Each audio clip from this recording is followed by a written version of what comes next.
Tsaka ma'am, pag-usapan natin yung salita ng isang presidente. Dahil sa politika o sa leadership, yung mga deklarasyon, yung mga treaty, lalo na yung constitution, begin with words. Pero paano na lang ma'am kung ang salita ng presidente ay iba naman sa kanyang ginagawa? Many are saying na nagkakaroon daw tayo ng Janus-faced leadership sa mga panahon ngayon. Ma'am. Oo, MJ. Alam, parati kong sinasabi, talk is cheap, action is needed. So, instead na, katulad nun, nasa Malaysia siya, ang sinagot niya, impeachment, at saka yung call for his resignation, shouldn't he be talking about ASEAN? Shouldn't he be talking about what he said about the yung code na pinupursue ng ating mga kasamahan sa ASEAN? Shouldn't he be already bridging to 2026 when we chair ASEAN? Ako'y nalulungkot kasi 3 taon na tayong ganyan eh. Yan Janus face na sinasabi mo, mahirap gawin yan ng 3 taon. 'Di ba? Sasabihin mo ganito, bigla kang kakabig na ganito. Lahat diversionary. So, nasaan ang presidente diyan? At kung titingnan mo yung problema nitong administration, it all boils down to communication. You have someone, yung kanyang barker na ang tawag ko dun eh. Yung kanyang barker, in-insert during the campaign period, mas lalo nagkagulo ang messaging, na talks about policy, laws, plans, programs, and you have a president not talking about that. Yung barker niya, ang default na sagot, ang blame is Duterte. That is by design. Diba? And then, in the podcast, you are reaching for reconciliation? I mean, I don't know if they understand Janus face. I don't know if they understand the philosophical mooring and the psychological meaning of that. But if a leader is said to be wearing such, then lahat double speak, double talk. And we're tired of that. Kaya nga ganyan ang resulta ng eleksyon eh. 'Di ba? Kaya nakakabahala kasi May 12 tayo nag-eleksyon, mahigit na 1 linggo na nakakaraan, para naka-standstill pa rin tayo. Parang hindi natin alam saan ba dadalhin ito. Kasi nag-cleaning of the house. Habang nag-cleaning of the house, ano nangyayari? Yun ang nakakalungkot kasi napakabilis ng 3 taon. At dadaan na naman tayo sa process na highly divisive, which is the impeachment. Saan pupunta ang Pilipino? So, 6 na taon tayong nagsayang ng ating panahon, ng ating taxes, ng ating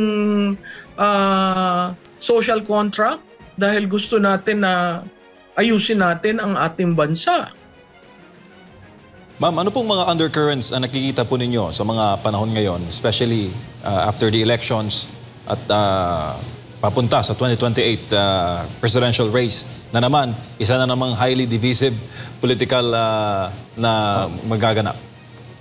Alam mo, MJ, maaga ang dating ng 2028. Katatapos lang ng election, May 13, lahat ang forecast, lahat ang gusto ng prediction, lahat ng tinatanong tungkol sa 2028. Yung undercurrents, kasi kailangan kalmado ang dagat para sa isang ship, kahit bangka man lang o balanghay, na tumatakbo doon, no? Kung ang undercurrents hindi mo sinesettle, forever yang lalabas at lalabas. Na-mention ko nga doon, ang EDSA, nagsimula lang yan undercurrents, hindi pinansin, pumutok. Diba? Yung EDSA noong 1986. Yung mga coup, undercurrents rin yan. Itong kaninang umaga, nagising tayo sa statement ni Chief AFP. halatang-halata mo may undercurrent doon sa institusyon na yon, no? May undercurrent ang saan ka naman nakakita, hindi pa tapos ang 19th session, iilan na lang session days, but we have a speaker who already defines what the 20th Congress is, as if certain that he will be the speaker. So, sineset aside mo yung mga traditional norms ng pag-elect ng speaker, ng pag-oath ng mga members, di ba? Ng pag-define kung sino ang majority at minority. So, yung undercurrents kasi pag hindi na-handle ng tama, puputok at puputok. At pag pumutok, napakahirap solusyonan. Kasi that would mean the people have already given up. Na ayaw natin yan kasi ang Pilipino hindi na rin natuwa sa EDSA, di ba? 36 years of what? Restore lang ang political but the economic elites are still the same. So, kaya nga after EDSA, ang daming nagsuporta sa isang Duterte. So, babalik na naman ba tayo dyan? Makikita natin dun sa pagkapanalo 552. Ano ba yung 552? Parang kung hindi mo titingnan yung personalities, parang stalemate, pero nakabalik yung dilawan, pinklawan na 2. So kung babalasahin mo yung 552, parang dyan manggagaling yung 2028.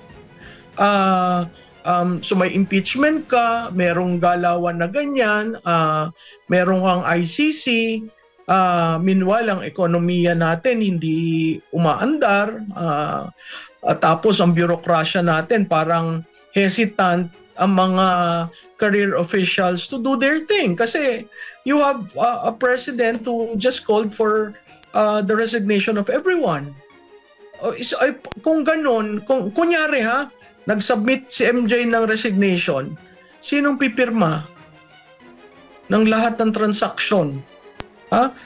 Kunyari, may procurement, na hold yun. Dahil, sandali lang, nag-resign na ako, hindi ko alam kung hanggang saan. Ang daming, in terms of public administration, ang daming nakalimbo ang mga bagay-bagay na, siyempre, yung kalihim ng ahensya, medyo, sandali lang, gagalaw ba ako? Ako ba inaan dito? So, ang call ko dun sa kabinete, tapusin yung kabinete ng mas mabilis, at yung GOCC, kasi parang nagiging witch hunt eh. Diba? Sino ba talaga ang tinatarget? Si Soljan lang? Yung mga ganyan. Kaya, nakakabahala kasi instead of trying to unite, which is a badly used term, but coming from that election, we're entering another divisive chapter. Sa bureaucrats, tanungin mo ang mga empleyado sa bureaucracia, ang sasabihin lang niyan, kasi hindi kami makagalaw kasi yung kalihim namin baka paltan. So lahat sila frozen the light until the president decides, hindi, safe ka. Po ma'am, isa po sa mga malaking undercurrent na napansin is yung local absentee voting, yung resulta nun ma'am. Can you expound on that? Alam mo yan local absentee voting, hindi ko alam kung yan ang reaction ni Bronner, no? Pero diyan sa local absentee voting, parang 54,000 yata ang nag-register, 51,000 voted. At ang from rank 1 to 9, I understand, are all Duterte 10. And then, only 3, Kerubin, Honasan, and Bosita, who are all individuals in uniform before they ran as candidates, who ended up in the top 12. The highest alyansa was nowhere in the top 12. I think rank 15 yata or 16 si Senator Lacson. So what does that mean? Ang local absentee voting ay composed of military, police, media, at saka certain government officials who cannot vote on that day and wanted to avail of local absentee voting.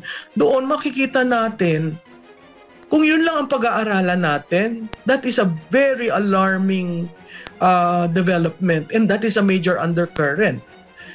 Because kaya nga unti-unting may lumalabas, may isang pulis yata na nagsabi, hindi porke in-increase mo yung aming base pay, ang loyalty namin sa inyo.